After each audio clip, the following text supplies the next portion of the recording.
Poverty. Could it be possible that the way we have been trying to eradicate poverty is not the right way of doing it?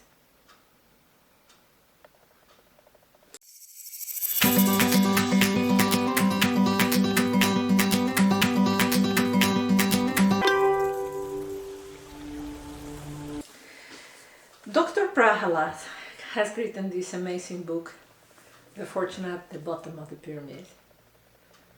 And I'm absolutely crazy about it. This book got me into the business that I am right now, because I totally believe what he says. He says that we can eradicate poverty through profits. Eradicate poverty through profits. What does that mean? For years, for decades, what we've been trying to do with poverty is to eradicate it through non-profit organizations, saving them, grants, subsidies, help. But you know, what happens when you help somebody? When I help my children to tie their shoes, they will know that Mama will do it. They will know that they are not good enough to be able to do it. Help hasn't been helping developing countries, because there is a huge incentive not to perform so that you can continue receiving that aid. And you can see these examples left, right, and center. So what Prahalad says is that we can look at the bottom of the pyramid, the people who are suffering of poverty, as a profit center, as a partnership possibility, as a possibility of growth. Because the way we have been seeing it before, the way he calls it specifically, that the point of departure is poverty alleviation through subsidies and aid. And this is precisely what I was telling you, that the only way of helping is subsidies. So what if we change our perspective and we have a complete different point of departure? And he says, I quote this says, the bottom of the pyramid as a market, poverty alleviation as a market development task. So this is quite interesting.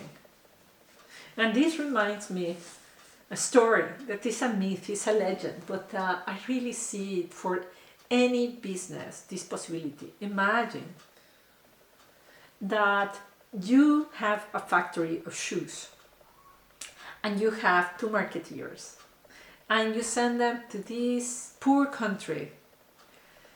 I will say in the 50s, you know, because I think this is not true anymore, but you send your marketeers to this poor country and one marketeer comes back with, forget it, you will never be able to sell shoes there.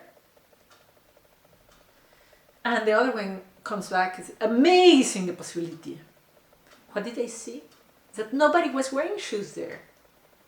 So one saw the great possibility and one saw the total impossibility. So we have to switch the way of seeing the poor. Or Prahalad suggests us to do that, which I agree with, to change the way we see the poor.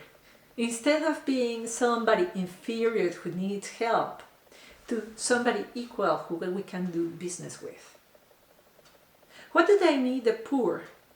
They need our open-mindedness, our abilities to innovate, technology, and respect for their ways of doing things. When you do these 3 things, great businesses happen. So he says the basic premise is that we see the poor as a market development task. And this way, the bottom of the pyramid, BOP, is a source of innovation. So when we have these two things, the bottom of the pyramid transforms into a great opportunity, and we will have not only alleviation of poverty, but great social positive impact. The entire book is a bunch of cases, and the cases are just so inspiring. He talks about a clinic in India that specializes in eye cataract operations.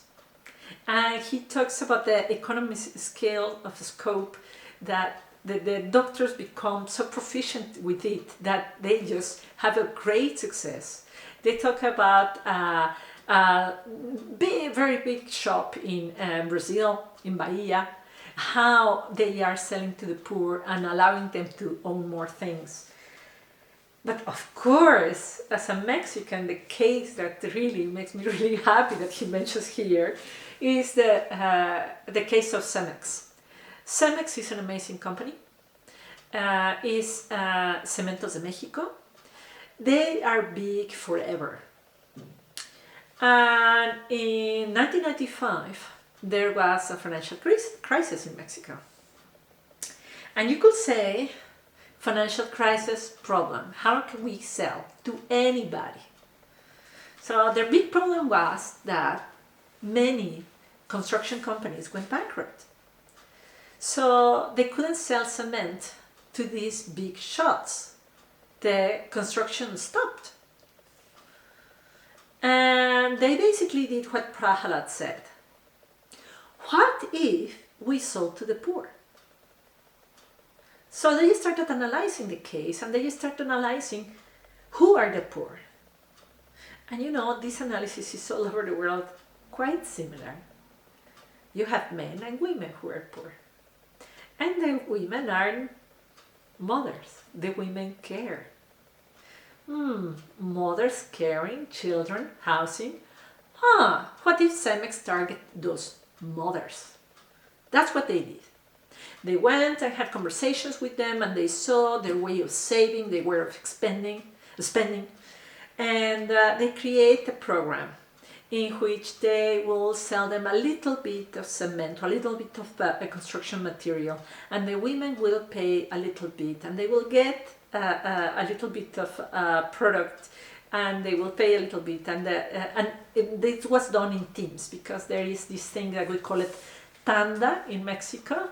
So we make a group of people, 5 people, and every week we give a little bit of money, whatever you want, 500, 5,000, whatever it is, the amount of that group.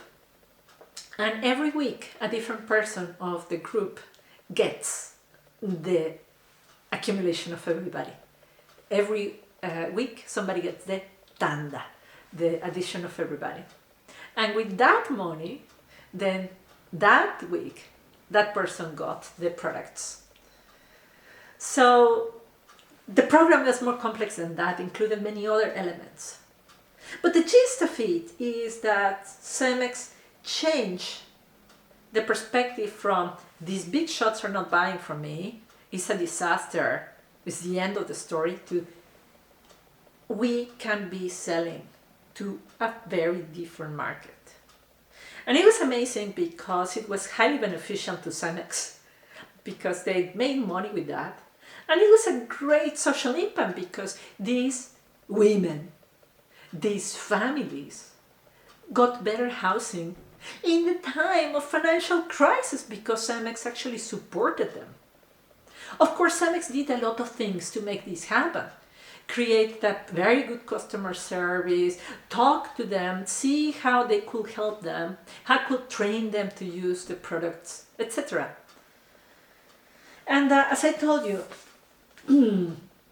the book is full of cases. There are many. There are cases on trade, on technology, on medicine. And it's a delight to read it, but they are all the cases like fractals.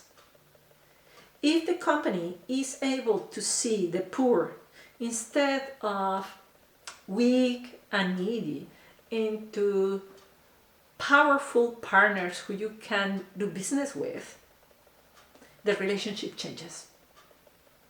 And that opens innovation, and that opens profit and benefits to everybody. So I invite you to get into that cycle of wealth creation, not of poverty alleviation, but of wealth creation. Study entrepreneurship. Have conversations. Think of what hasn't been thought. Stop thinking in problems like Cemex. Stop thinking that the big shots don't buy from me. But think about where else could it be possible. Think how it could be possible. And of course, I highly recommend you to pick up this book. It is a breath of fresh air to read how other companies are changing the lives of millions. So if you made it all the way to this part of the video, I can invite you to subscribe. You don't have to, but it'll be really nice if you do. To like it, it's great for the algorithm. I want more people to see this. Comment below. What touches you and what will you do? And thank you. Thank you so much for watching. I know that video after video, we are going to be alleviating poverty. Have a wonderful day.